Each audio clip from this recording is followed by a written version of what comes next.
शिव महापुराण की कथा कहती है, 3 वृक्ष, 3 पशु, 3 पक्षी और 3 जलचर पितरों के तुल्य होते हैं। बहुत ध्यान देना शिव महापुराण की इस पितृ शांति शिव महापुराण को जो आप सुन रहे हो निमिषारण्य से, बहुत ध्यान से सुनो। पितृ दोष है, इसके लक्षण क्या है? घर में अशांति होना, घर में 4-5 लोग रह रहे हैं, जरा जरा सी बात में क्लेश हो, समझ लो पितृदोष है। पितृदोष, 1 रुपया कमा कर लाओ, 1.25 रुपये खर्च हो, वो पैसा है हाथ में दिखे ही नहीं, समझ लेना पितृदोष। 4 दिन दुकान अच्छी चले, बाकी के समय देखना पड़े, समझ लेना पितृदोष। घर में बच्चे चिड़चिड़े हो जाए, गलत संगति में डूब जाए, समझ लो चिड़चिड़ हो रहे हैं, पितृदोष। घर के बच्चे माता पिता का आदर न करें, सम्मान न करें, तेज आवाज में बात करें, समझ लो पितृदोष। पितृदोष मालूम है, और इतने से भी अगर आप नहीं समझ सकते, परिवार का कोई एक व्यक्ति जब जब भोजन करने बैठे तब तब उसकी थाली में बाल आए, भले वो होटल में खाए तो भी बाल आ जाए, वो कहीं खाना खा रहा है तो बाल आ जाए। 8-15 दिन में, 4 दिन में, 3 दिन में, 2 दिन में, 6 दिन में आपकी थाली के भोजन में अगर बाल निकल रहा है, केश निकल रहा है, समझ लेना कि पितृ आपसे कुछ मांग रहे हैं, पितृ आपसे कुछ चाहते हैं। क्योंकि पितृ बोलते नहीं आता, केवल घर का व्यक्ति जब भोजन करने बैठेगा, सब अच्छे से बनाया, सब अच्छे से करा, फिर भी थाली में अगर बाल निकल रहा है। और कोई व्यक्ति ऐसा होता है जिसकी थाली में बार बार बाल आता है, वो कितने के लिए, पत्नी को भी कह दिया, परिवार को भी कह दिया, तो वो होटल में खाएगा तो बाल आ जाएगा, अचानक आ जाएगा, भले पानी पिएगा तो आ जाएगा, कुछ खाएगा तो बाल आ जाएगा। 8 दिन में, 15 दिन में, 6 दिन में उसके भोजन में बाल आएगा, समझ लो पितृ कुछ कहना चाहते, पितृ कुछ बताना चाहते, कुछ वर्णन करना चाहते। घर में अगर आप उससे भी नहीं समझ सकते तो घर में बैठे बैठे एकदम गंध आने लगा, 8 दिन में, 4 दिन में, 6 दिन में, ना जाने कौन सी गंध की बदबू सी आ रही, कोई गंध आ रही, कोई सुगंध सी आ रही, कोई गंध सी आ रही, समझ लो पितृ की छाया पड़ रही है, पितृ कुछ मांग रहा है। 8 दिन में, 15 दिन में कोई भी अगर आपको नहीं आएगा तो कोई दूसरा कहेगा आज घर में ऐसी गंध क्यों आ रही है, कोई आकर कह देगा गंध क्यों आ रही है, उसका मतलब है पितृ आपसे कुछ मांग रहा है, कुछ कहना चाहता है, कुछ मत करो। अगर ज्यादा लगता है कि हमारे घर में पितृदोष है, पैसे नहीं आ रहे, लक्ष्मी नहीं दिख रही, पीपल के पत्ते पर श्राद्ध पक्ष की एकादशी के दिन और द्वादशी के दिन पीपल के पत्ते पर शहद की 7 बिंदियां लगा दीजिए, उसी पर चंदन लगा दीजिए, 7 आके चावल, सफेद चावल उस पर रख दीजिए, एक जौ थोड़ी थोड़ी काली तिल उस पर रख दीजिए, अपने पूर्वजों का नाम लेकर, पितरों का स्मरण कर बोल बोलकर, नाम बोलकर बहते हुए पानी में उस पत्ते को छोड़ दीजिए। ये केवल श्राद्ध पक्ष में होगा, एकादशी तिथि के लिए बहते पानी में छोड़ दीजिए। जिंदगी में कभी संपदा की कमी नहीं आएगी, पितर आशीर्वाद देकर जरूर जाएंगे, ये पक्का। शिव महापुराण करते हैं। अगर ज्यादा रोग है, बीमारी है, तो श्राद्ध पक्ष की 9वीं तिथि के समय पर केवल बड़ के पत्ते के ऊपर, बड़का जो पत्ता होता है, बड़ा बच्चा का पत्ता, उस पर काली तिल और जौ 21 बार उतार कर, जो व्यक्ति बहुत बीमार पड़ा रहता हो, कोई ना कोई बीमारी उसको घेरी रहती हो, तो बड़ के पत्ते पर काली तिल और जौ, काली तिल और जौ रखकर पितरों का स्मरण कर 9वीं तिथि के दिन 21 बार उतार कर बहते पानी में डाल दो या पीपल के पेड़ के नीचे रख दो, बीमारी समाप्त हो जाएगी, रोग नहीं घेर सकता। अगले श्राद्ध तक लिखकर रखना कि 21 तारीख को करा, किस तिथि को करा, अगली तिथि तक जानना, आपको रोग नहीं आएगा, बीमारी नहीं आएगी, कष्ट नहीं है।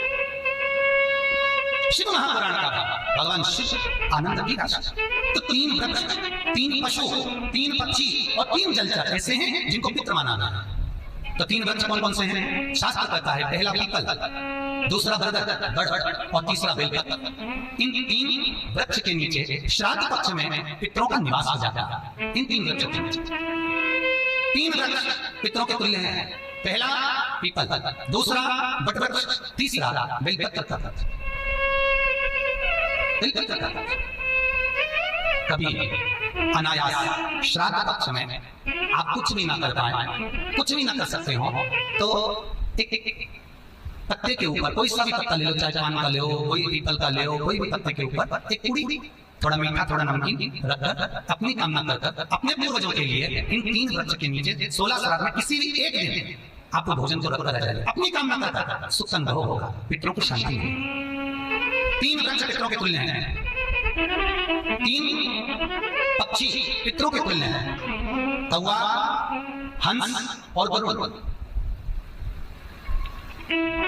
एक कौवा और एक स्वान कुत्ता, ये 2 ऐसे होते हैं जिनको 20 मिनट पहले, आधे घंटे पहले, एक दिन पहले, 24 घंटे पहले, 48 घंटे पहले क्या होने वाला होता है, कौवे को और स्वान को भान हो जाता है। क्यों? क्योंकि ये यमलोक में जहां यमराज निवास करते हैं, स्वान और कौवा उस स्थान का भाग ग्रहण करते हैं और इनको ये ज्ञान पूर्व से यमराज से प्राप्त होता रहता है, पूर्वानुमान प्राप्त होता रहता है। एक कौवा, एक स्वान, कोई घटना घटने वाली होती है तो कुत्ता रोने लगता है, कोई घटना घटने वाली होती है तो कौवा आकर बैठ जाता है, कोई आ रहा है तो कौवा आएगा, कोई भाव सूचक है तो कौवा आकर बैठेगा, दरवाजे पर कैसे उसका भी भान है, अटारी पर कौवा कहां बैठा है, दरवाजे पर कौवा कहां बैठा है, किस स्थान पर कौवा विराजमान है, उसका भी भाव हमारे शास्त्र में वर्णन है।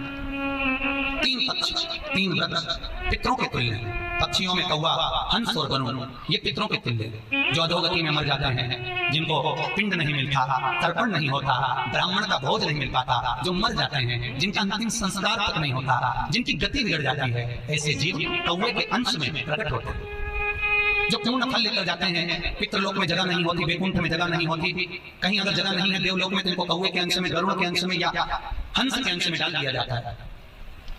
महाराज फिर अगला वर्णन किया, 3 पशु, कुत्ता, गाय और हाथी, ये पितरों के तुल्य होते हैं। शिव महापुराण की कथा कहती है, अगर श्राद्ध पक्ष में गया नहीं जा सकते तो गाय के मुख में गयासुर ने वर दिया था कि गाय के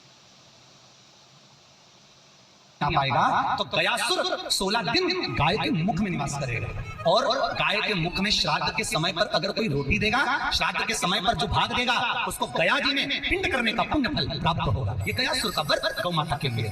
तो गाय के मुख में 16 दिन तक गया क्षेत्र का पुण्य का भाग प्राप्त होगा। कुत्ता, गाय और हाथी। स्वान को रोटी क्यों देते हैं? क्योंकि स्वान पितरों को अपना भाग प्रदान कर देते हैं। स्वान भक्ता नहीं है, चुका देता है। फिर 3 जलचर है महाराज जो पितरों के तुल्य हैं, मछली, कछुआ और नाग। पिंड जो बनाया जाता है वो पानी में दिया जाता है, मछली जिसको पाती है वो पितरों को प्राप्त होता है। कछुआ श्रावण के इस 16 श्राद्ध के अंतर्गत कछुआ यदि आपके दिए हुए भाग को पा लेता है तो वो जीव उसी समय पर तर जाता है। और महाराज नाग, वो शिव महापुराण की कथा कहती है, 3 वृक्ष, 3 पशु, 3 पक्षी पितरों के तुल्य होते हैं। बहुत ध्यान देना शिव महापुराण की इस चित्र शांति शिव महापुराण को जो आप सुन रहे हो निमिषारण्य से, बहुत ध्यान से सुनो। पितृ दोष है, इसके लक्षण क्या है? घर में अशांति होना, घर में 4-5 लोग रह रहे हैं, जरा सी बात में क्लेश हो, समझ लो पितृ दोष है। पितृ दोष, 1 रुपया कमा कर लाओ, 100 रुपये खर्च हो, वो पैसा है हाथ में दिखे ही नहीं, समझ लेना पितृ दोष। 4 दिन दुकान अच्छी चले, बाकी के समय बैठना पड़े, समझ लेना पितृ दोष। घर में बच्चे चिड़चिड़े हो जाए, गलत संगति में डूब जाए, समझ लो चिड़चिड़ हो रहे हैं, पितृ दोष। घर के बच्चे माता पिता का आदर न करें, सम्मान न करें, तेज आवाज में बात करें, समझ लो पितृ दोष। पितृ दोष मालूम पड़े। और इतने से भी अगर आप नहीं समझ सकते, परिवार का कोई एक व्यक्ति जब जब भोजन करने बैठे तब तब उसकी थाली में बाल आए, भले वो होटल में खाए तो भी बाल आए, वो कहीं खाना खा रहा है तो बाल आ जाए। 8-15 दिन में, 4 दिन में, 3 दिन में, 2 दिन में, 6 दिन में आपकी थाली के भोजन में अगर बाल निकल रहा है, केश निकल रहा है, समझ लेना कि पितृ आप कुछ मांग रहे हैं, पितृ आपसे कुछ चाहते हैं। क्योंकि पितृ बोलते नहीं आता, केवल घर का व्यक्ति जब भोजन करने बैठेगा, सब अच्छे से बनाया, सब अच्छे से करा, फिर भी थाली में अगर बाल निकल रहा है। और कोई व्यक्ति ऐसा होता है जिसकी थाली में बार-बार बाल आता है, वो कितनी पत्नी कोई करिए, परिवार कोई करिए, तो वो होटल में खाएगा तो बाल आ जाएगा, अचानक आ जाएगा, भले पानी पिएगा तो आ जाएगा, कुछ खाएगा तो बाल आएगा। 8 दिन में, 15 दिन में, 6 दिन में उसके भोजन में बाल आएगा। समझ लो पितृ कुछ कहना चाहता है, पितृ कुछ बताना चाहता है, कुछ वर्णन करना चाहता। घर में अगर आप उससे नहीं समझ सकते तो घर में बैठे बैठे एकदम गंध आने लगा। 8 दिन में, 4 दिन में, 6 दिन में, ना जाने कौन सी गंध की बदबू सी आ रही, कोई गंध आ रही, कोई सुगंध सी आ रही, गंध सी आ रही, समझ लो पितृ की छाया पड़ रही है, पितृ कुछ मांग रहा है। 8 दिन में, 15 दिन में कोई अगर आपको नहीं आएगा तो कोई दूसरा कहेगा, आज घर में ऐसी गंध क्यों आ रही है, कोई आकर कह देगा गंध क्यों आ रही है, उसका मतलब है पितृ आपसे कुछ मांग रहा है, कुछ कहना चाहता है, कुछ मत करो। अगर ज्यादा लगता है कि हमारे घर में पितृ दोष है, पैसे नहीं आ रहे, लक्ष्मी नहीं टिक रही, पीपल के पत्ते पर श्राद्ध पक्ष की एकादशी के दिन और द्वादशी के दिन पीपल के पत्ते पर शहद की 7 बिंदियां लगा दीजिए, उसी पर चंदन लगा दीजिए, 7 आखे चावल, सफेद चावल उस पर रख दीजिए, एक जौ थोड़ी थोड़ी काली तिल उस पर रख दीजिए। अपने पूर्वजों वो बोलते पुत्र नाम बोलकर बहते हुए पानी में उस पत्ते को छोड़ दीजिए। ये केवल श्राद्ध पक्ष में होगा, एकादशी तिथि के लिए। बहते पानी में छोड़ दीजिए। जिंदगी में कभी संपदा की कमी नहीं आएगी, पितर आशीर्वाद देकर जरूर जाएंगे, ये पक्का। शिव महापुराण करता है। अगर ज्यादा रोग है, बीमारी है, तो श्राद्ध पक्ष की नवमी तिथि के समय पर केवल बड़ के पत्ते के ऊपर, बड़का जो पत्ता होता है, बड़ वृक्ष का पत्ता, उस पे काली तिल और जौ 21 बार उतार कर, जो व्यक्ति बहुत बीमार पड़ा रहता हो, कोई ना कोई बीमारी उसको घेरी लेती हो, तो बड़ के पत्ते पर काली तिल और जौ, काली तिल और जौ रख कर पितरों का स्मरण कर नवमी तिथि के दिन 21 बार उतार कर बहते पानी में डाल दो या पीपल के पेड़ के नीचे रख दो, बीमारी समाप्त हो जाएगी, रोग नहीं घेर सकता। अगले श्राद्ध तक लिख कर रखना कि इस तारीख को करा, इस तिथि को करा, अगली तिथि तक जानना, आपको रोग नहीं आएगा, बीमारी नहीं आ सकता, कष्ट नहीं है। शिव महापुराण का भगवान शिव आनंद की राशि। तो 3 वृक्ष, 3 पशु, 3 पक्षी पित्र माना गया। तो 3 वृक्ष कौन कौन से हैं? शास्त्र कहता है पहला पीपल, दूसरा बरगद बड़ और तीसरा बेलपत्र। इन 3 वृक्ष के नीचे श्राद्ध पक्ष में पितरों का निवास हो जाता है। इन 3 वृक्षों के नीचे 3 वृक्ष पितरों के तुल्य हैं। पहला पीपल, दूसरा बट वृक्ष, तीसरा बेलपत्र का वृक्ष। कभी अनायास श्राद्ध पक्ष में आप कुछ भी ना कर पाए, कुछ भी ना कर सकते हो, तो एक पत्ते के ऊपर कोई सा भी पत्ता ले लो, चाहे पान का ले लो, कोई पीपल का ले लो, कोई भी पत्ते के ऊपर एक कुड़ी, थोड़ा मीठा थोड़ा नमकीन रखकर अपनी कामना कर अपने पूर्वजों के लिए इन 3 वृक्ष के नीचे 16 श्राद्ध में किसी भी एक दिन आपको भोजन को रखकर आ जाइए, अपनी कामना कर सुख का अनुभव होगा।